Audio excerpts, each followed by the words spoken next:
Very good afternoon. Welcome to the eighth episode of Wellness Changemakers Leadership Edition, a weekly series that is brought to you by Yodos, where we bring in some of the top leaders from India's corporate houses and talk to them about building empathetic workplaces.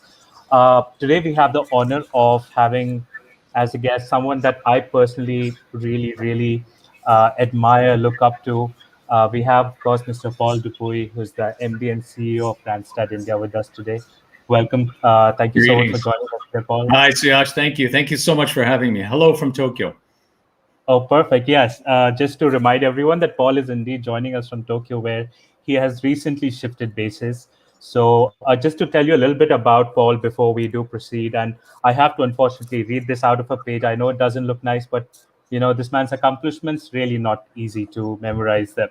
Uh, well, Paul is, of course, until very recently, the MD and CEO of Randstad India, which he is now leaving to join Randstad Japan after quite a long stint with us in this country. Which is, Randstad is, of course, the country's leading HR services organization. He has 25 plus years of experience, having lived in various countries across Asia. We will be talking more about his own accomplishments, of course, as well as he's an author. We'll be coming to the book as well. But one of my favorite parts probably is that he's a passionate ice hockey player, and he coaches and supports a ice hockey team in the distant areas of the Himalayas. And there's something very interesting associated with that, which we'll be asking Paul to share with us as well. So, with that introduction, Paul, how are you doing? How has this whole shift been for you from India to Japan? Hope things are well there. Well, thank you again for that kind introduction, Suyash. Well, I have mixed emotions right now. I left India just over a month ago. I still am currently in the role of overseeing India for Randstad. And, while I'm physically here in Tokyo, absolutely my heart is in India. It's been a real tough couple of months, especially. But if we rewind back all the way to last year, when we started to battle with COVID, when we went into work from home mode across the four corners of India, it's been quite a journey. And I have so much admiration for the resilience and the grit and the sheer, bounce back ability of colleagues and friends and families in India. So I'm with you all, and I know many are watching today. Thank you so much for joining today. I had lived in Japan for many years, as you had mentioned earlier in the introduction. This is actually my fourth time in Japan, living in Japan. I've been here several times before, in and out, being based in Japan, but also I've lived across the APAC region. But the past 4 years in India have been absolutely incredible from a learning perspective, I think from a growth perspective, certainly from a business growth perspective as well. It was quite remarkable. But now the next challenge, I'm in countdown mode to take my next role here in Japan, which is also an interesting challenge as well. But I bring many of the lessons with me that I learned in India right here to Japan in the way forward. Absolutely. Japan is lucky to have you. Paul, and to add context before I do take this question up, just to tell our viewers that while Paul was with Randstad India, he's someone who actually effected a very rapid turnaround and brought some sweeping changes and brought the organization to profitability. But while doing all this, the company also became awarded the status of one of India's top 10 best workplaces in health and wellness by Great Place to Work. So, a clear example of a company which clearly is empathetic, takes care of its employees, and also is a high-performing organization, which is the theme of this series. So, tell us about given these current circumstances that we are in, and looking at what the future of work looks like after this, because there will be a lot of changes. What can leaders do now? What can they start now to build that enabling environment to be able to give employees that support where they feel like they're part of the organization, their family, and they can give it their best despite a crisis like this? Well, it's a very powerful question. And I think every leader that I speak to, and not only in India, across borders, even within Randstad globally, but certainly the clients we support around the world have said the same thing. Crisis, while it is tragic, especially this particular crisis. We've never experienced anything like it. It also brings immense opportunity for growth as a leader. And one of the things we discovered because of COVID is the importance of empathy and compassion. And you talked about that a moment ago, but I want to clarify that. Empathy, when you actually look at the definition of the word empathy, empathy is a response to someone else's situation or predicament. In other words, it's feeling their feeling. But empathy does not imply action. So empathy is simply a responsive or reactive feeling. Where action comes in is when we show compassion. And I think that's been the big discovery. So to answer your question, the leaders that are really gripping the wheel, let's say steering through the adversity and the ambiguity and bringing the team along with them, building trust along the way, making their teams feel safe and so on, are leaders that are showing not only empathy, but compassion. In other words, taking action to support their colleagues. And you also said something, and something I'm very passionate about. You know, conversations, especially now, should not begin with outcomes. Outcomes are the result of having great people who are feeling safe, that are engaged, that have a vision which is compelling, that touches the hearts and the minds, have leaders that walk the talk, providing the support, the arena where they can shine, of course, the tools as well to accelerate. But ultimately, outcomes are a result of all of that. So I would say, especially right now, if we talk about empathy and compassion, what it means is flipping the paradigm upside down, not starting conversations with outcomes. And that's quite foreign. It's a foreign concept for a lot of leaders that grew up talking about the outcomes, talking about the what and the how, when now we need to focus on the people and on the why, the greater purpose. Absolutely. Thank you so much for that. So where are companies going wrong when it comes to, giving employees the right experience in this situation, and really creating that employee engagement which can stand the test of times, just whether it is a COVID time or non-COVID time? Where are they going wrong?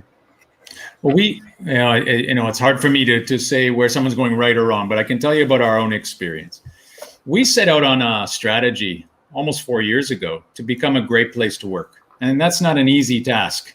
And certainly when we started, I don't think we were a great place to work. We had a lot of work to do. It started with confronting the brutal facts, right? Looking in the mirror and identifying areas that we needed to improve on. And it didn't start with business outcomes. It started with the experience that we give our employees, the experience that we give, therefore, to our customers. And in the case of staffing and recruitment, we're talking about the people that we put to work every day. And we're talking about helping people get gainful employment, which is one of the most important things you can do for someone beyond providing food, shelter, healthcare, and so on, and education, is really to provide gainful employment. And so we started with our purpose. And then we looked at how we make a promise and keep that promise. And of course, that comes back to the who. So the organizations, I think, that maybe could have went off track or got a bit lost, especially in the past year, were organizations that, when they shifted to work from home, they focused on the mechanics of working from home, the logistics of working from home, making sure everyone was connected, had the hardware and the internet connectivity, and then making sure that people were engaged. But engagement can often focus less on engaging the hearts and the minds and more on business. In other words, connecting on business. And so what we did is we came up with 3 key words. First, safety. We put safety at the top of our priority list. And in fact, it's at the front of every conversation.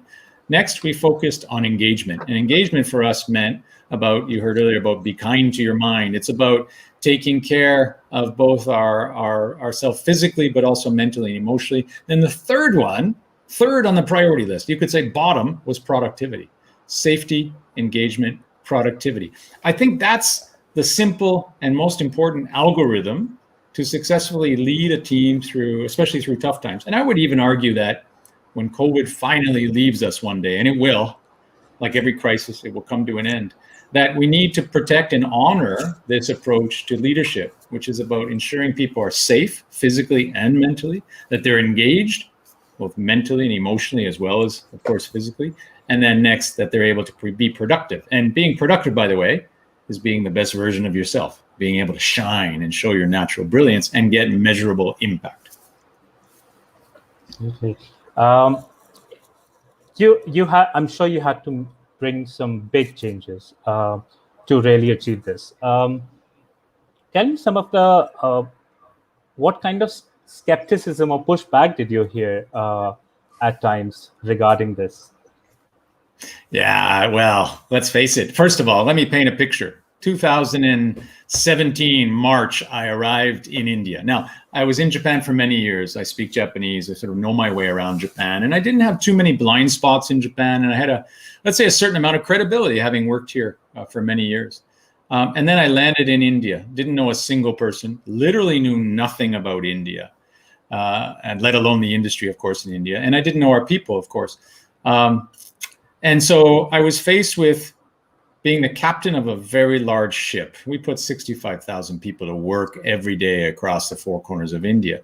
So I started from nice to meet you to then being tasked to lead a transformation. I must tell you that in the beginning, it was a very lonely time because, you know, finding your way as you're driving a fast moving ship is not an easy thing to do.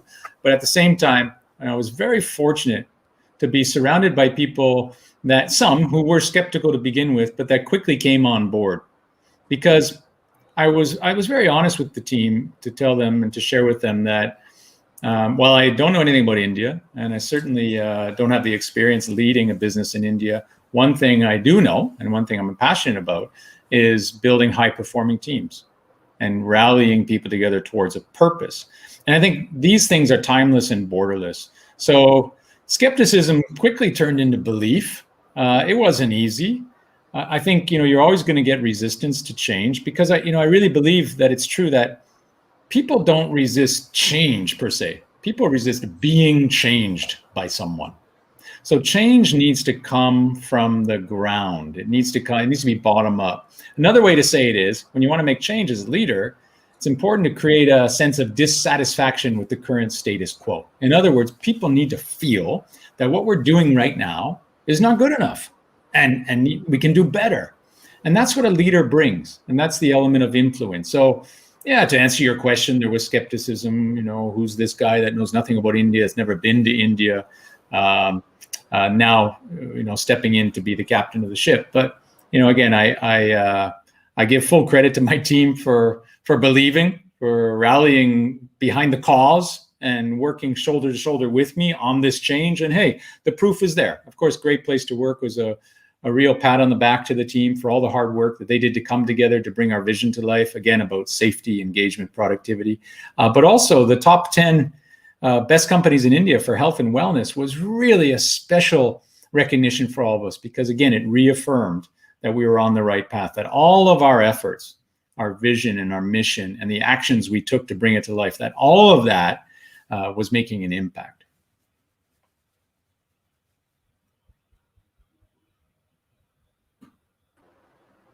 My apologies, there was a technical issue there from my end. But thank you so much for giving us an insight into the kind of pushback you got, and how it was really nice to hear that it didn't take that long for people to really accept it. And clearly the results, have everything to are there to justify why those changes were required. But let me just add one point to that. And I really believe this is universal. I've never met anyone that wakes up in the morning thinking that they want to be unsuccessful. It's just not in our nature, I think, as human beings. We all want to shine. We all want to make a positive impact in what we do. So I think that's where it begins. The leader needs to bring that to the table, that, you know, their purpose, the purpose of the leader, and I would say the game-changing leader, is to help people shine. And as soon as people understand that, then the skepticism quickly turns into belief. Absolutely. I want to change gears here and talk about, since you were talking about captaining teams, we were talking about a team sport just before this session started. I don't know how many of you guys know that Paul is originally from Canada, and a lot of people absolutely love ice hockey, or as they call it, hockey, which is one of their two national sports. And Paul, it's the philosophy around the game is something that drives a lot of how you do things, right? That's what you were saying. Mm-hmm. Very much, very much. You know, I think we're all influenced by something as we grow up in our environment. And for me, particularly, it was sports in general. I played a lot of sports, a lot of team sports, in fact. But ice hockey, as you said, in a way, it's like it's like our religion in Canada, whether you play or watch and and so on. And so I grew up playing hockey. I mean, shortly after I learned how to walk, I was learning how to ice skate on the backyard rink that my dad built for my brothers and I. And our backyard in the winters kind of became the community center, the playground. Everyone came over after school and we played hockey, we skated. It's also where we learned important life lessons. And of course, along the way, I played competitively, but also played a lot for fun. I still play for fun. But when I think about the lessons that I learned on the ice as a kid and growing up playing hockey that stick with me today as a leader, it's all the important lessons like resilience, bounce back ability. You get knocked down sometimes, you fall down on your own sometimes, but you get back up. And sometimes you need help getting back up from a teammate. The importance of being a follower when you need to be a follower, but also the importance of being a leader when it's time to be a leader, to play both roles. The pain of losing, in other words, not achieving your goal, versus the joy of winning. You know, so much from what I learned on the ice sticks with me off the ice.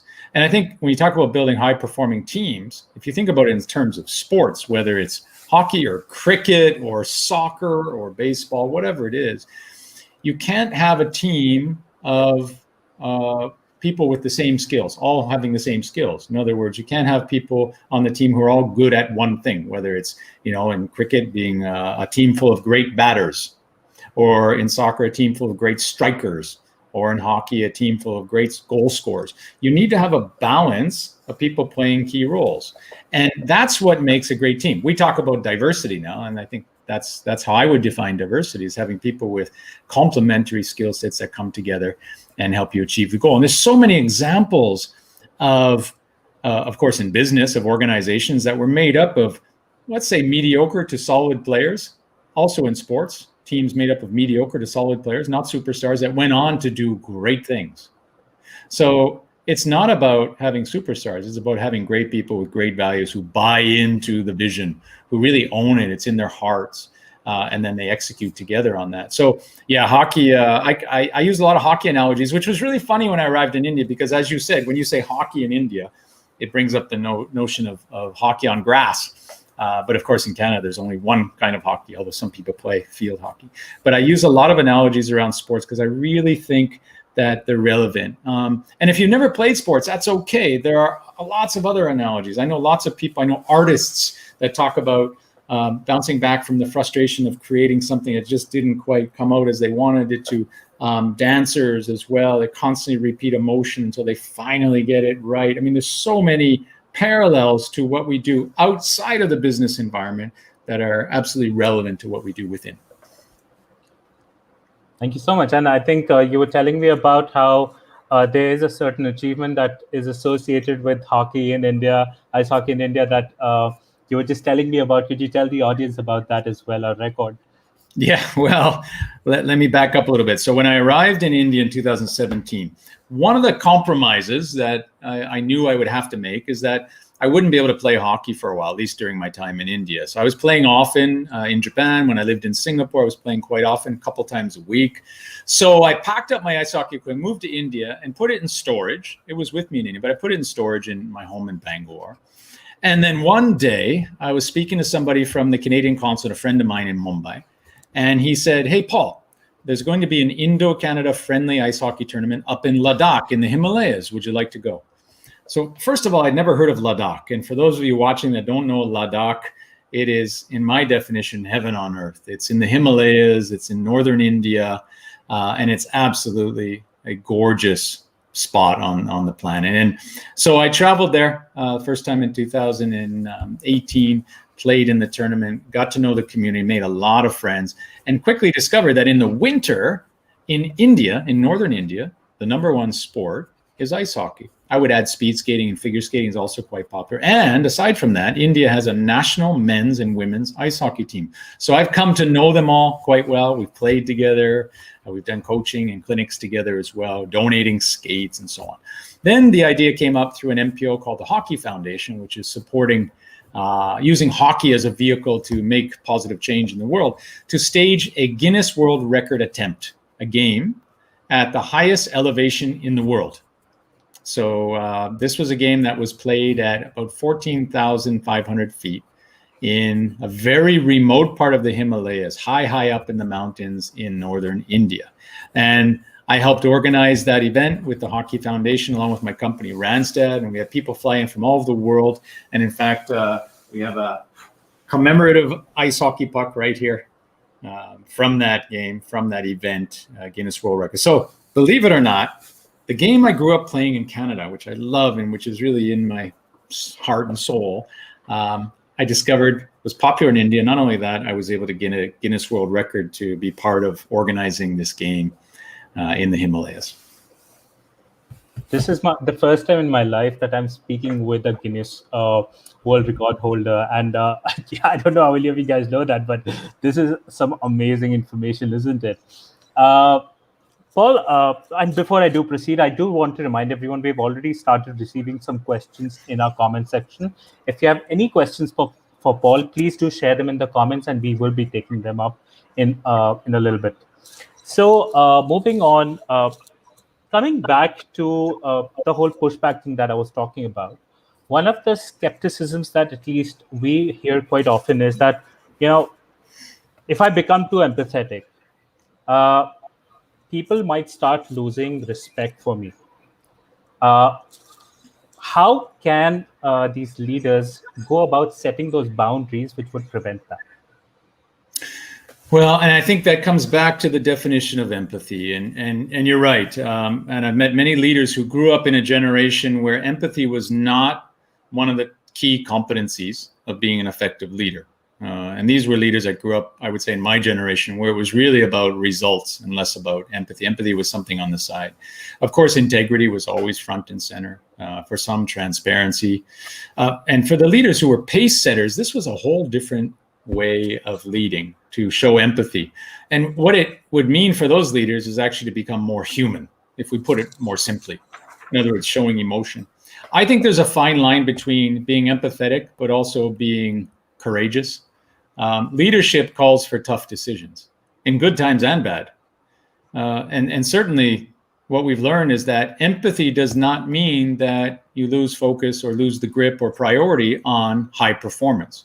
So high performance, the rules of high performance, let's say, and the purpose and the core mission of high performance, building a high performance organization, do not loosen or go away during crisis. In fact, that's also the time when leaders have to make tough decisions for the betterment of the organization. And so I think we need to really clearly define what empathy means. Empathy means, again, relating to someone who's in a particular situation and feeling how they're feeling. It doesn't mean taking your eyes off the ball. In other words, it doesn't mean letting go of your core mission and your core purpose and what you stand for as a leader. So absolutely, I do believe that leaders who show empathy and compassion can actually build stronger teams and build stronger followership. And, it's interesting. I'm just looking at a study that was done by Stanford, a really interesting study. It was featured in the Harvard Business Review. And the name of the article, if you'd like to take a look, is called "Why Compassion is a Better Managerial Tactic Than Toughness." So there's a fine line between tough and compassion. But by the way, there is something called tough love. And that can be rooted in compassion, making tough decisions for the betterment of the organization. But what the study found was that human beings are especially sensitive to signs of trustworthiness. In other words, if they feel that the leader is trustworthy, worthy of trust through action, then compassion follows, both from the leader and the team members, and that leads to trust. In other words, they've done neural mapping or neuroimaging research that proves that our brains respond more positively to bosses or managers that show us empathy. And we also know, along with diversity, a high employee trust index also leads to high performance. So, what you said in your question, I don't necessarily believe that too much empathy can be a sign of weakness. I think it's about defining what empathy really means. You can feel someone's predicament. You can take action to support them, but that doesn't mean you lose focus on your core purpose. So yeah, leadership calls for courage and tough decisions, but that also can be rooted in compassion when you make those decisions. Thank you so much, Paul. So we had two questions. One, which is from Shivanand Gowda Patil, which is, you mentioned a game-changing leader. Can you elaborate what that is? And then after that, we had another question from Avirbhav Shukla, which is great leader. Is there any book which Mr. Paul would want to recommend? So, what I wanted to do was, I have a feeling that the next two questions that I had might answer that. So I don't know how many guys of you know this, but Paul is also an author for best-selling books called the E5 Movement Leadership Through the 5 E's, through the Rule of 5. And I think in that you talk about sort of the 5 E's that every leader should have. Could you elaborate a little bit more on that? Sure. Well, first of all, the game-changing leader, I just want to address that question. Then I'll talk about the E5 movement. The game-changing leader, in my mind, if we back up on the definition of game-changing leadership, first of all, there are managers and there are leaders. And our world is largely made up of managers. And managers, we need the managers. The managers are the ones that really move the wheels. They're the ones that deliver on the promises. If you have, for example, key performance indicators, they're the ones who honor and deliver on those KPIs. They follow the processes and so on. They're reliable. You can always count on them to deliver. We need the managers. They make up the large majority of the people that are leading in organizations and in teams outside of business as well. The game-changing leaders are different. While the managers play the game well, the game-changing leader changes the game, rethinks, reinvents. And that takes courage, because when things are going well, the managers will question why we need to change the game. And that goes back to what I said earlier about creating that sense of dissatisfaction with the status quo. That's what game-changing leaders do. Because making change during good times is the toughest time to make change. It's always easier to make change when there's a burning platform. It's very different when things are going well, and then you introduce a burning ambition. So that's what I would say a game-changing leader does. And of course, the change that's made is impactful. It's about purpose. It's not only about measurable results. It's about how you change the world. So the book, The E5 Movement, is based on 5 E's. And I would say, first of all, that leadership is, in my mind, it's a series of muscles. You build them as you go. And through our journey, we build new muscles. And certainly over the past year or so, we've had to even build some new muscles we didn't have before. We talked about compassion and empathy. For some leaders, these are brand new muscles. We talk about agility and focus and strategic thinking and so on. All of these are individual muscles. They come together to form leadership. And I was doing a course at London Business School, well, I guess about 4 years ago now. And it happened to be coincidentally about transformational leadership. And I had a coach assigned to me. And we were, during one of the breaks, we were out for a walk, and the coach asked me, and I would encourage everyone who's watching today to think about this question. The question was, what does exceptional leadership look like? In other words, what is a great leader? What qualities does a great leader have? And we're all going to come up with our own definition, of course. And I had mine. And so I talked for a bit. And after about 15 minutes, he said, whoa, wait. You need to write a book. And that was the first time anyone had ever said that to me. A couple more times, different places, and I had the same suggestion made to me, including a good friend and mentor, an author named Ken Honda in Japan, who's very famous. So he suggested as well. Then I read a quote from Richard Branson who said, hey, if you've lived an interesting life, it's your duty to write a book and share the story with the world. We've all lived interesting lives, so we all need to write a book, right? So I started writing the book. I wrote about leadership, my ideas about leadership. The E5 movement was then born. And the key word there, of course, is movement. I think game-changing leadership is about creating a movement. It's about rallying people towards a cause with purpose. And there are 5 E's around this model. The first one is to envision. Envision. Create a vision. Craft a vision, which is not about the what, it's about the why. It's not about the how, it's about the why. It's the greater purpose. It has to touch the hearts and the minds. Once that vision is carefully crafted, you need to take it outside. And second E, express it to the world, to your teams. And in our current day, that requires some thought and some strategy. It requires omni-channel, an omni-channel approach to expressing, using all the mediums and touch points. Now, when you do that right, and it's a compelling vision, the third E is born, excite. So the leader then influences and excites. And you see evidence of that when people want to stand up and take action. They're ready to raise their hand to be part of this vision and mission and this purpose. Then, of course, that leads to the fourth E, where the leader shifts to the position of becoming leader as enabler, to enable. In other words, create an environment where people can shine, an arena where people can be the best version of themselves, freedom in the frame, the ability to fall down and get back up with support. Sometimes it also means for the leader stepping out of the way, simply getting out of the way. And of course, the 5th E, which is the ultimate measurement of impact, and that is execute. Execute. In other words, bringing the vision, the purpose to life for measurable impact. So those are the 5 E's. And, leadership in my mind is open source code. A lot of what you just heard is familiar, but also fresh. Jack Welch had his 3 E's. Bob McDonald, P&G, had his own version of 5 E's. We've seen the 3C model, the 5C model. There are so many models of leadership out there. If we go way back to Matsushita, who started Panasonic, he also had empathy and compassion as his core principle. He also talked about enabling. So, this is built on the back of leaders who have walked before us and built on my own experiences. And in the book, I share a lot of personal stories from my journey in Japan, India, and beyond.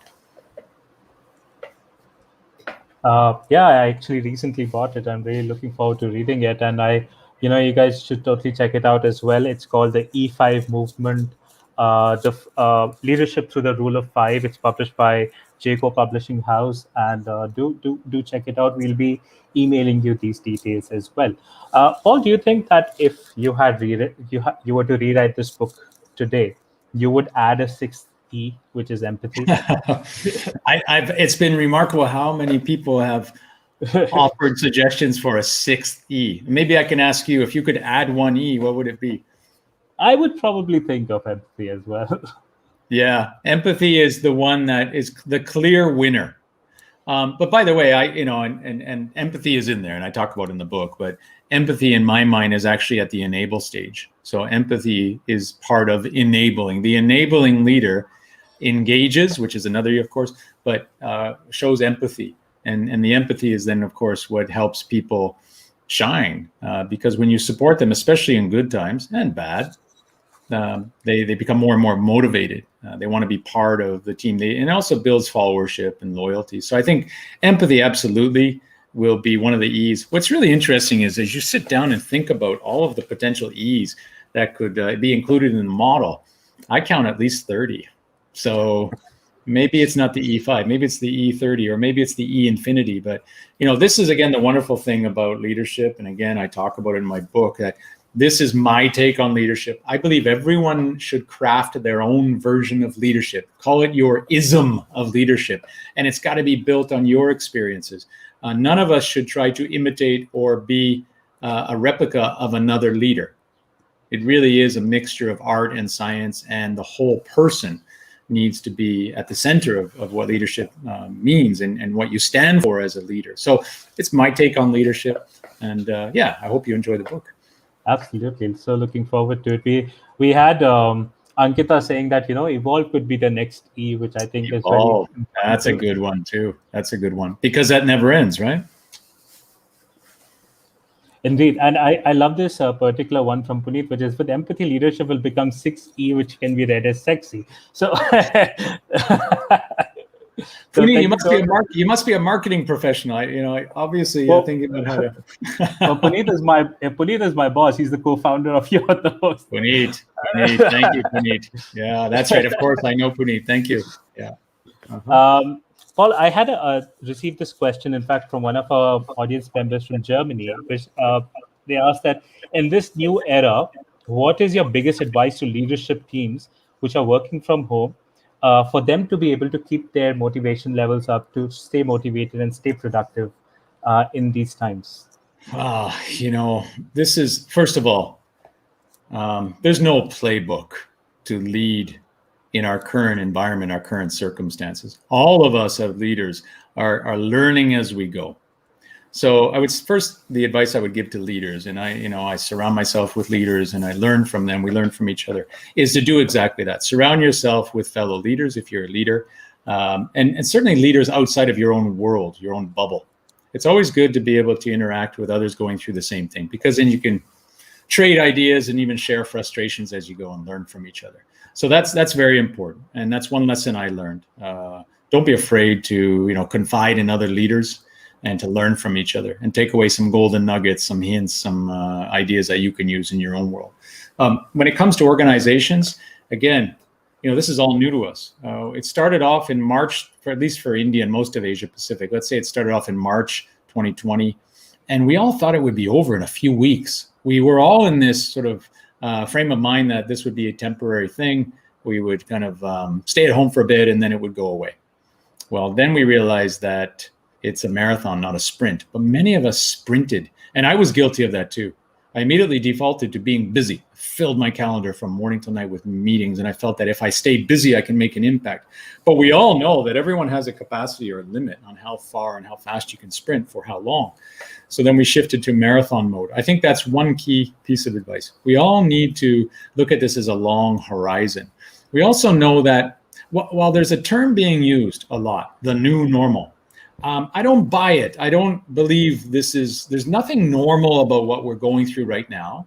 And I think when COVID eventually moves on, and we know it will, we're going to beat it as vaccinations increase, as we build up immunity, that the world that we're moving into is not a new normal. It's a new world. And so we need to be thinking about how we will work, how we will communicate, how we collaborate, and so on in this new world. So go back to what I said earlier. It's a marathon, not a sprint. Secondly, you need to be kind to your mind. We've learned a harsh lesson that, a lot of us defaulted to physical fitness. I know I did. I tried to stay as active as I could, like many of my colleagues.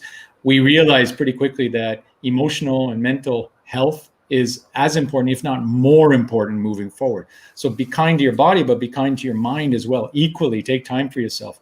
I would say also, we discovered something about the human nature, and that is we tend to speculate to the negative. So if you turn on the news at all through this whole period over the past year, there's rarely been good news on TV, in the newspapers. Turn off the news. Do something that makes you feel good. We all need escapes. And there are lots of ways to do that. I know some colleagues in Randstad in India that have times where they put away all their technology, they lock it away in their room, and they sit together with family and look at old photo albums, for example. Tuesday night nostalgia time, and you just you focus on things that spark great memories, or play games together as a family with each other. But anyway, turn off the news.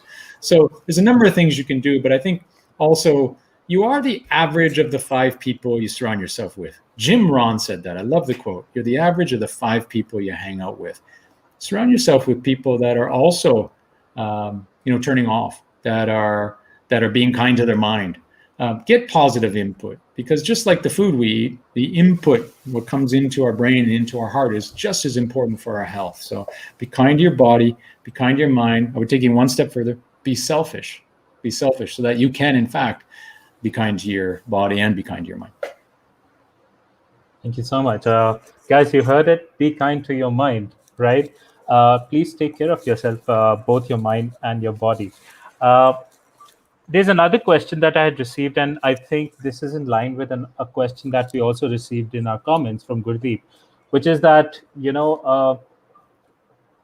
I'm sorry, from Gurdeep, this was the one, which is that, as a leader, what ways did you use to keep teams motivated where customers were downsizing, salaries were being reduced, and, COVID was impacting them personally? So how did you, as a leader, keep your team motivated? Which is exactly the question, that how do you keep your team motivated? Yeah, Gurdeep, it's a great question. I mean, no amount of rallying or rah-rah is going to, console someone or make somebody feel better if they're losing a job, they're losing their livelihood, or getting a reduction in pay. Certainly the number of colleagues and friends and so on, close ones that have come down with COVID, I think at one point you just have to be very honest. You have to be very honest.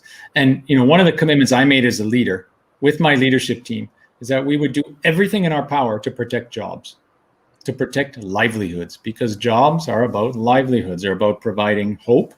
And so people can care for themselves and their loved ones, and of course, self-esteem.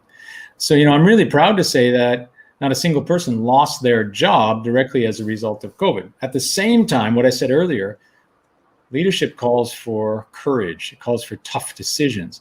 And we had to make some very tough decisions in the midst of COVID. And that meant that some people lost their jobs, especially the people who weren't performing or who weren't living the values.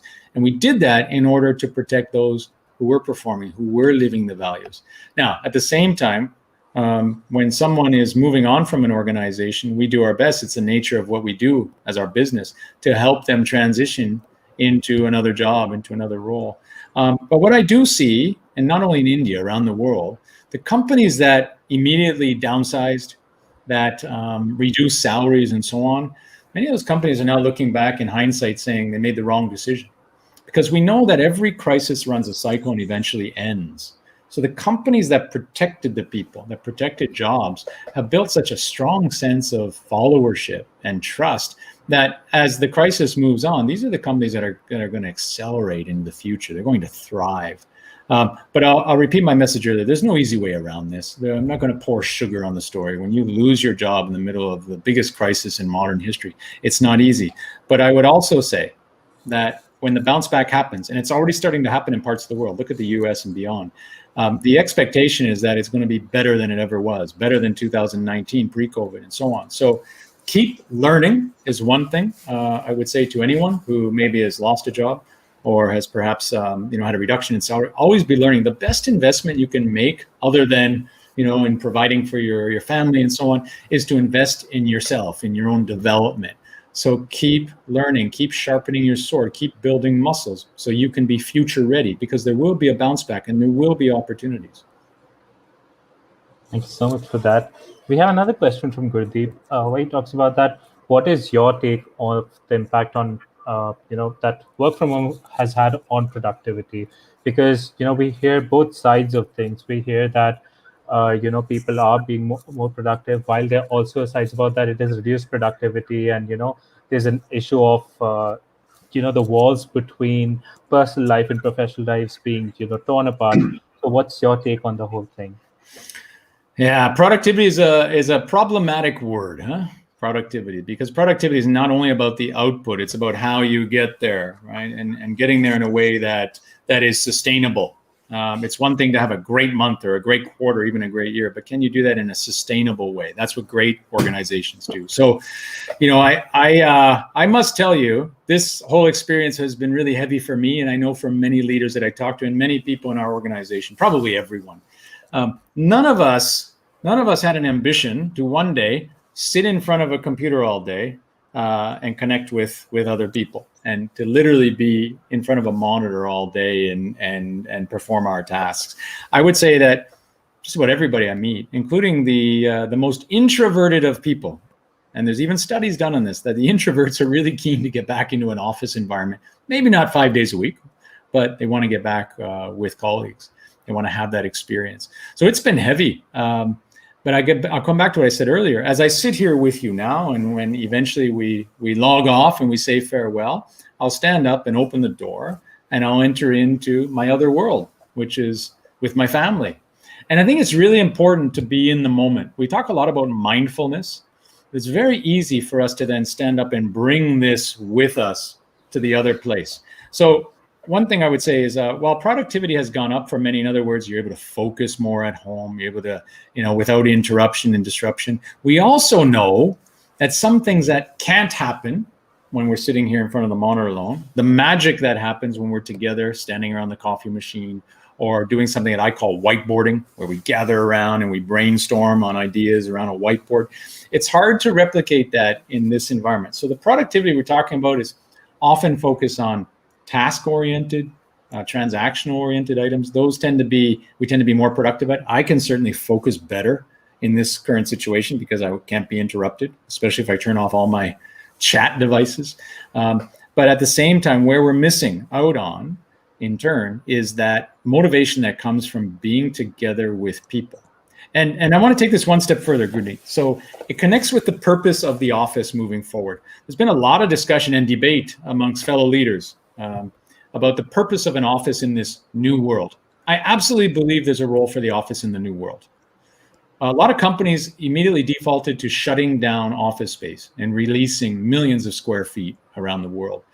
We're holding firm, because the belief that I have is that the office will have a purpose in the new world, but it'll be a different purpose than pre-COVID. In the new world, the office will be about three key things. It will be about collaboration, innovation, and celebration. So the office is a place where you go to collaborate, innovate, and celebrate. It's not necessarily a place where you go to report to work. Therefore, that has implications on the way we work, and that will be connected to productivity, to your questions. In this new world of work, we have to rethink the way we work and the purpose of the office, again, to help people shine. And if that means working 2 days a week in an office environment where you can collaborate, innovate, celebrate, 3 days at home where you can focus, that's fine. We need to find that balance together in the new world. Okay, thank you so much for that. Paul, any books that you would recommend for the readers? I know that you already mentioned a couple of books, but I think any books that you could recommend for the readers? Sure, absolutely. I've got a few, but if you were to ask me the question, I'm going to a deserted island and I can only bring, say, 3 books, I'll let you know what they are. One is Good to Great by Jim Collins. It's been, I would say, my Bible for business, for building teams, and certainly for many, many years, probably 15 years now. It's a wonderful book, timeless, and I think the discoveries in Good to Great are relevant even to today. The next one is a book called Pour Your Heart Into It. It's by Howard Schultz, the founder, or let's say the second founder of Starbucks, because he actually acquired the original Starbucks in Seattle. But it tells his story. And in the book, he talks about one cup at a time, the spirit of one cup at a time. When he was asked, how did you build Starbucks to be this massive, global chain and thousands of stores around the world? He said, we did it one cup at a time. That spirit of giving everything you've got to every single encounter, every single cup of coffee is powerful. And I think especially in my experience in India, where we had 65,000 people, it's very easy to get lost in the numbers and the volume of what we do. If we break it down to the individual experience and do it with care in the spirit of one cup at a time, the possibilities are amazing. And then there's a book called Alive at Work by Dan Cable from London Business School. And he talks about that concept I mentioned earlier, which is freedom in the frame. Freedom in the frame. In other words, you earn a frame as a member of an organization through results. And the frame can get bigger over time. The leader's role is to give people freedom within that frame to move, to experiment, to fall down, to get back up. He also talks about something called the seeking mind, that human beings have this innate curiosity, and leaders need to spark and trigger curiosity in their teams in order to change the game. Thank you so much for that, Paul. And I think my next question is to do with 2 things. One is that, this pandemic has, I think, you work with basically an HR services firm. And I think this particular situation, that is the pandemic, has really brought forward the importance that HR plays at an organizational level. What do you think? Is that true? Has the importance of HR been raised? What is it that the future holds for the human resources side of things? So if you ask our chief people officer, as we refer to her at Randstad, her name is Anjali, she'll tell you that over the past year plus, her role has become critical, not just important, critical. And that's a discovery that I made. Now, HR has always been a very important part of my organizations over the years. If you talk about confidants that a CEO would have in the organization, there are many, but certainly the CFO and the CHRO, the CPO, would be key confidants. I would say both right and left hand. But particularly in this new world we're moving into, we know that the head of HR plays an important role, not only because the head of HR is driving the people agenda, the engagement agenda, although it's everyone's shared responsibility.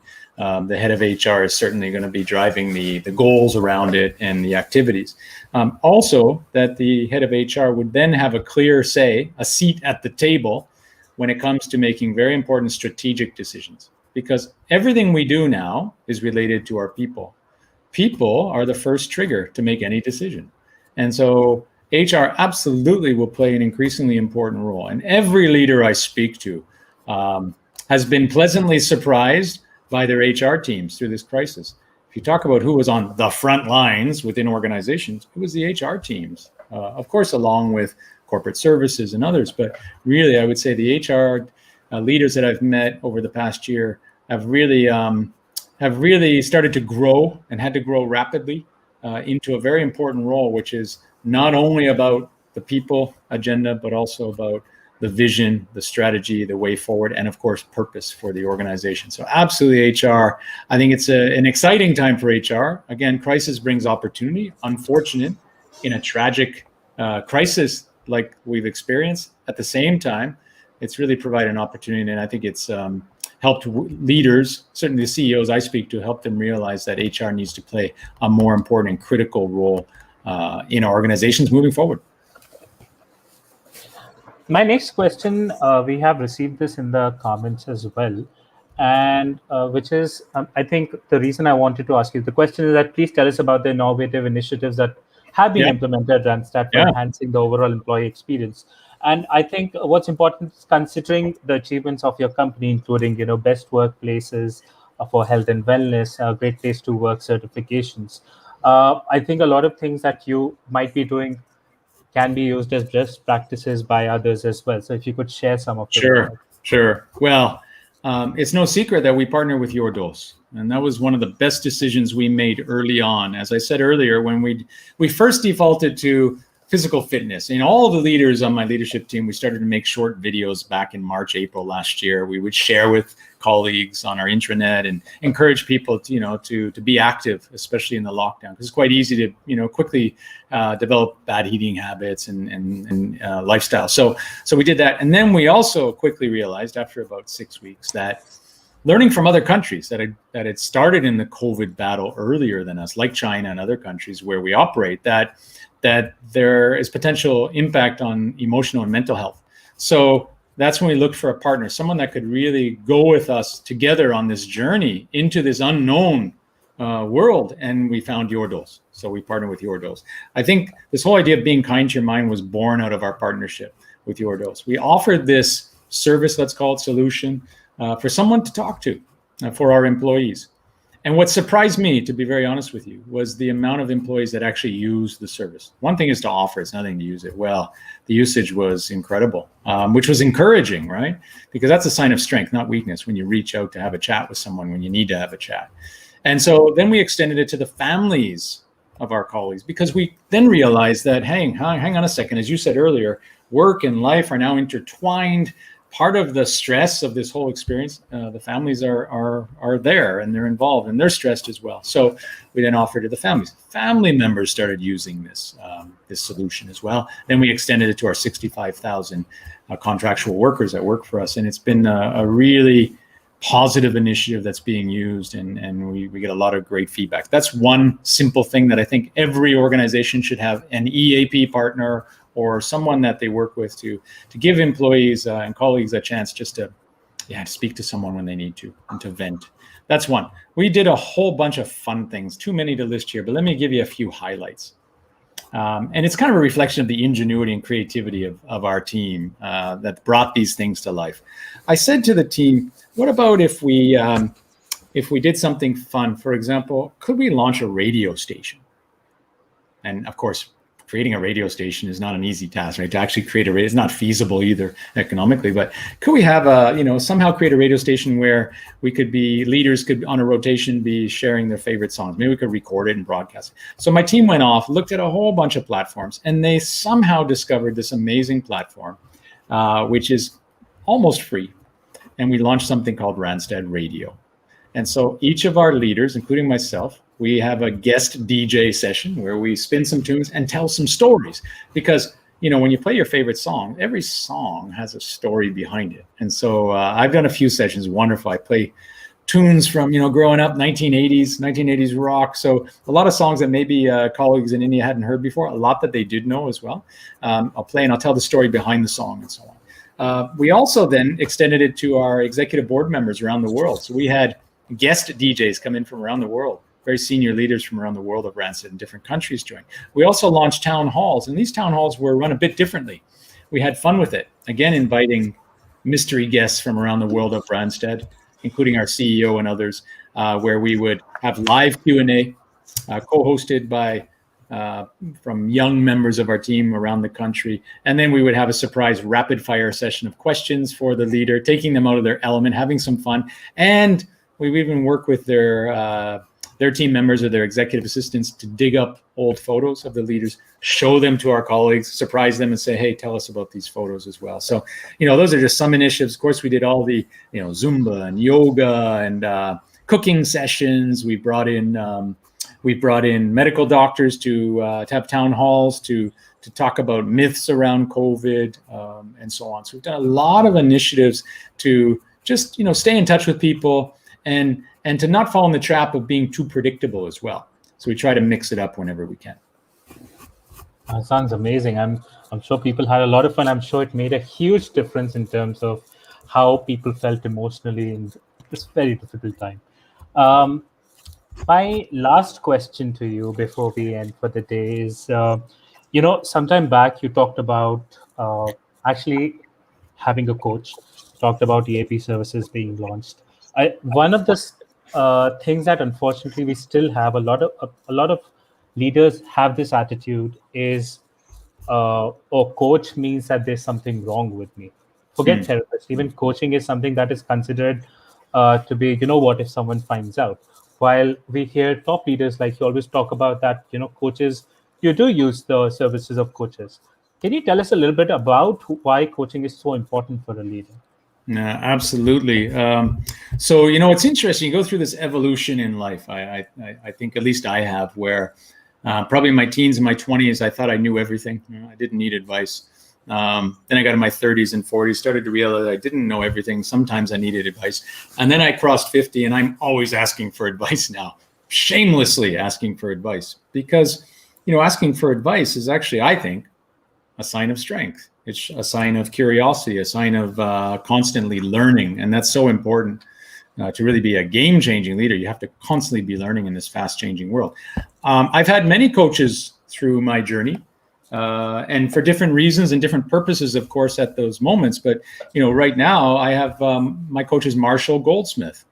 And I actually got to know him through a mastermind class that I had. I talked earlier about investing in yourself and your development. I saw that all the time we're spending in front of the monitor means less time on the road. So I thought I would use some of that extra time, let's call it disposable time, to learn. And then so I joined a mastermind class with Marshall.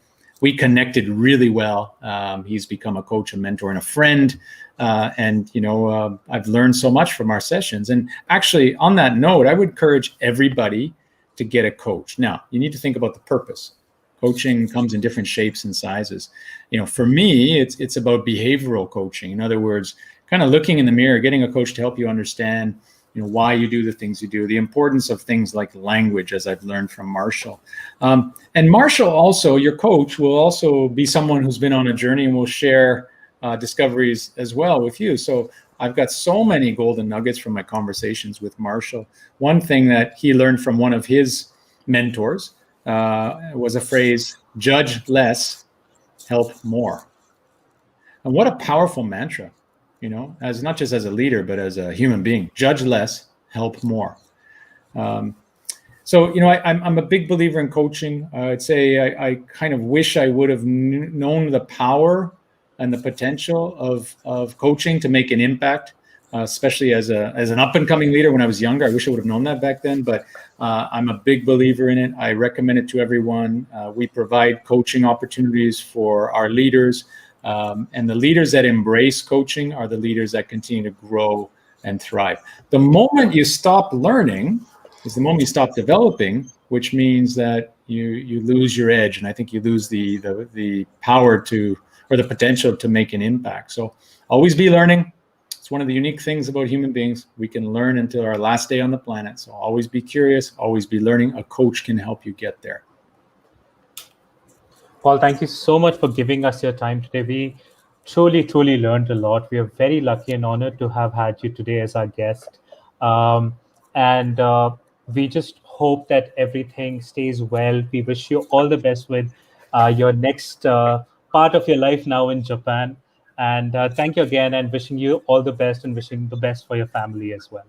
Thank you so much. I really enjoyed the conversation. And again, to your Dos, our partners, thank you for your support and all the great things you do. And most importantly, everybody's watching, stay safe. Thank you. And just to remind everyone that next week we'll be back at our usual time of 7 p.m. We'll be joined by leadership coach and author Ashu Khanna. So please do register at the link that we are mentioning in the comments. So we'll keep you informed about it. Also, we will share the mail with the learnings from this session with you. So please do fill that form. Our team will be sharing the link. And we wish you all the best. We hope you stay safe and well until the next time. Thank you so much for joining us again, and have a great day ahead. Bye-bye. Thank you. Good evening.